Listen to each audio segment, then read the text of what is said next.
Hi, I'm Brandon, and in this video I'm going to explain to you guys how come the blade board is better than all the other cassette boards. Okay, so here we have the blue blade board right there, and then the one in front of it is the red wave board. Okay, now I'm going to make a little demo of how come or why the blade board is better than the wave board.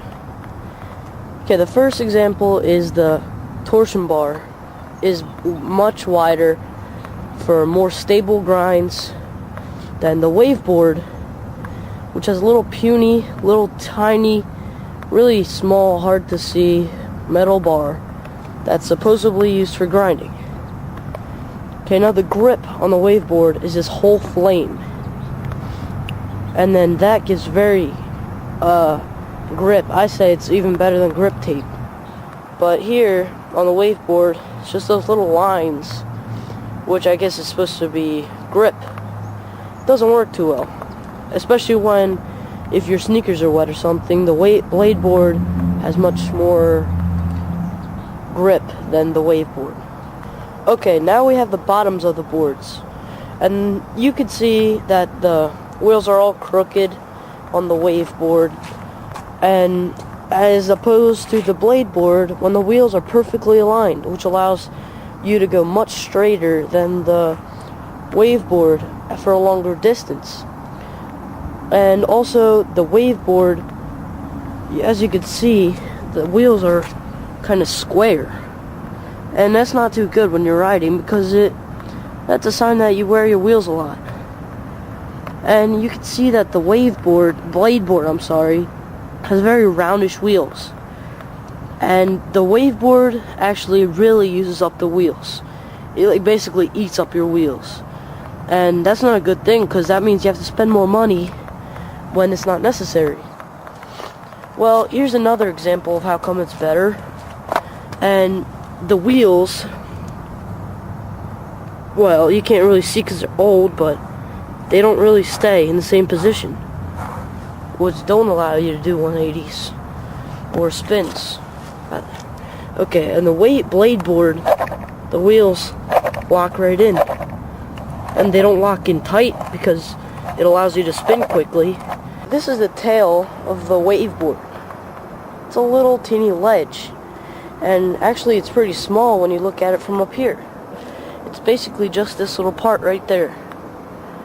And then if you look at the blade board, it's not a very angled edge, but it's much wider. As you can see, it's this part right there.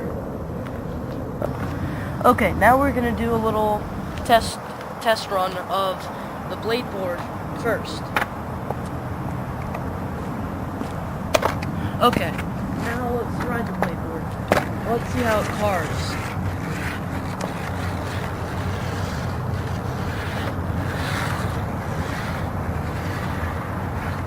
Okay, it carves pretty deep, but that's probably one of the main reasons that it wears out your tires, or wheels.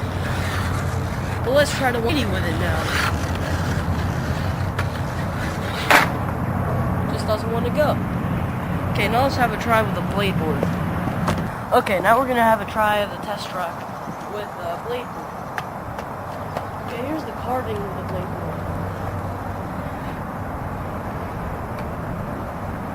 It's not as deep as the wave board, but I think it's better because it doesn't wear out your tires as much. So once again, there it is. This has much more smooth feel, and it's way too rough. Look, and the wave board feels very unstable compared to the blade board. Okay, so to summarize what just happened in this video, overall, the blade board I think is better. Not just for this contest, but overall, I really mean it, that the blade board can do much more tricks. It is much more stable. In other words, the wave board, probably get started, or not waste your money. Well, yes, you wasted your money buying the wave board, because once you get better, the tricks are very limited. So, the blade board is much better. It's easy to ride, fun to ride, and most of all, unlimited tricks and customizing. Okay, so thank you for watching the video, and please comment.